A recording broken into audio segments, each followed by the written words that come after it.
really hard to do the first one, so I really appreciate that you stepped into that, and it's great to get to meet so many people in the room that we might have missed, I might have missed anyway otherwise. Brett, are you here? So Brett Chang is our next speaker, and he's going to jump right in as soon as we get your slides ready. Thank you. Hi everyone, thanks so much for having me out. It's such an honor and privilege to be here tonight. My name is Brett Chang. I'm the co-founder of The Peak. I'm going to talk about what it's like to bootstrap a $1 million media business. Really why I'm doing this is because I had the opportunity to learn from so many entrepreneurs before me who were so transparent in sharing what they did to build their own businesses. I thought I'd pay it a bit forward. Now, when I looked at some Ignite Talk examples, there was always some type of object that would connect a bigger theme, and so I picked a cockroach for this one because building a media business is about survival, and cockroaches are the best at surviving. And I dug into cockroaches a bit more, and I learned a couple facts about them. So did you know that cockroaches can run up to 3 miles in an hour? It's that type of speed that you need to have if you want to build a media business. Speed equals survival.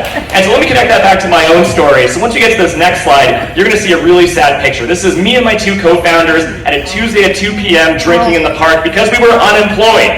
It was August in the middle of the pandemic and we needed something to do.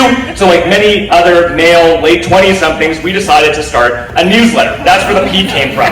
The Peak is our daily business newsletter covering the biggest stories in Canadian and global business, finance, and tech, but actually making business news fun and accessible and easy to read, and we make it really quick. This was one of the first editions that we put out. It was awesome, except nobody wanted to read it. My mom and dad read it, some friends did, but it was really hard to get it to the next level. So what did I do? I had to get into action. There were so many times that we could have died, and so we had to move quickly to try and build an audience. I made 500 personalized LinkedIn video messages, and I sent it to my contacts, asking them to subscribe to The Peak and share The Peak, and it worked. And it was incredible. And we were about to give up on The Peak, but because we were able to build this audience using pure brute force and apply that speed to it, that we started very off with getting the Peak up and running in 2 weeks, moving forward with these messages, we were able to survive. And that's what it all comes down to. And we've applied that same survival tactics to our growth moving forward. I feel like the slide should change now, but that's okay. What you're going to see is that we've been able to grow over a year and a half. It's just a lot of meat. And by the way, I will point out while I have you that this was during the pandemic. You couldn't get a haircut in Ontario. I had to wear a hat the whole time. I had to have a terrible beard. Like, you can't even call it a beard. It just didn't work. And then now I'm like, okay, now there's no slide. Right, perfect. A little bit of stand up. Nothing wrong with that. I'm ready to go. On the next slide, the next slide is my best slide. It's like up and to the right. But look, we've been able to grow really quickly because we applied that same speed and that brute force to everything that we do. And so what happened is we were able to get to 80,000 subscribers in a year and a half and keep a 50% open rate every single day. And we send this out Monday to Saturday. Now again, the reason why we were able to do that is because we applied that speed and we built it into our growth at the very beginning. Now I'll just keep going because I can kind of remember. I did this a few times today. The second fact about cockroaches that you probably don't know, because I didn't know either until I researched them, was that they're, here we go, this is up and to the right. That's what we're all about here at The Peak. And so yeah, look, we had great growth, it was awesome. We go to the next slide now too. Now the second fact is that cockroaches can live without food for a month. You have to have resilience built into your bootstrap media business. Hey, there's a bunch of, on the next slide you'll see, but I used to work at Uber, and when I was at Uber, it was great. And I think the Google folks will have a similar experience. There was an all-you-can-eat buffet for lunch. It was beautiful. Tons of money flying around. I saw a private Beyonce show as popularized in the Mike Isaac book, Super Bumps. It was an incredible time in my life. Starting a media business is the entire opposite. I hate to break it to you, the pivot to video failed. The market no longer has the appetite to fund these businesses like they did 10 years ago. And so this happens. You get an I hate this guy, by the way. You get an advertiser who buys a big $20,000 contract with you that you lose. And you have to have the resiliency built into your business that you can withstand this happening. Because you're going to see a lot of this when you're bootstrapping a media business, and you have to be ready for it. These emojis are not what I put on here. But what I'm trying to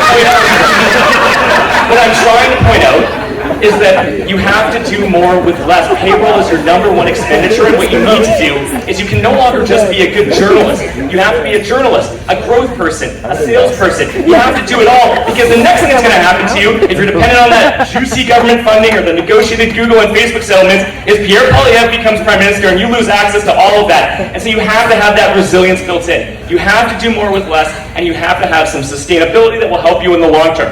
Now, the last fact, one of the second last facts I'll tell you about is that cockroaches will eat anything. They'll eat anything, and that's what you have to do as a media entrepreneur. Is you have to run to get that money.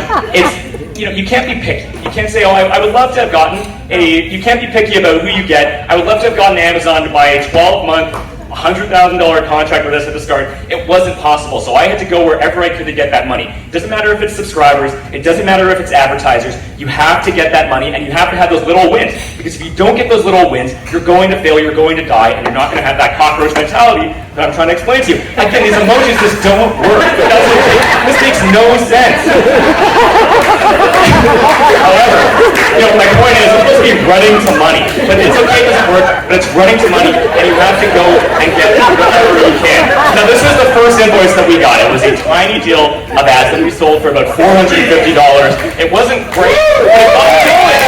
It got me going, and it brought that energy into the business, and that was so important to us, and that stopped us from giving up. And it's all about these momentum and these little wins that's actually going to make the biggest difference. Now, the last fact I'll tell you about is that cockroaches are really, really old. They actually come from a part of time called the Carboniferous era. I don't know if anyone's familiar with that. On my next slide, you'll see a picture that I do have to disclose. I actually don't believe these pictures that scientists do are real.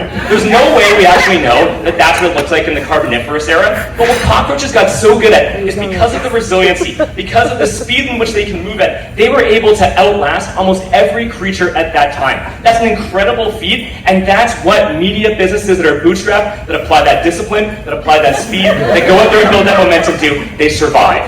And that is what you need to do as a media entrepreneur, and that's what's so important. And if you follow these tips, these things that we learned on the field, you're going to have an incredible ecosystem of diverse, small media outlets around the world. It's going to make our place look a lot like this, which I think is like it looks like an advanced Epcot to me. But it's going to be incredible. I can't wait to get there. I can't wait till you guys get there. And if you haven't started a media business, I encourage you to. If you're starting one, and I know there's a bunch of incredible ones in here, you're doing a great job, and thank you for everything you do.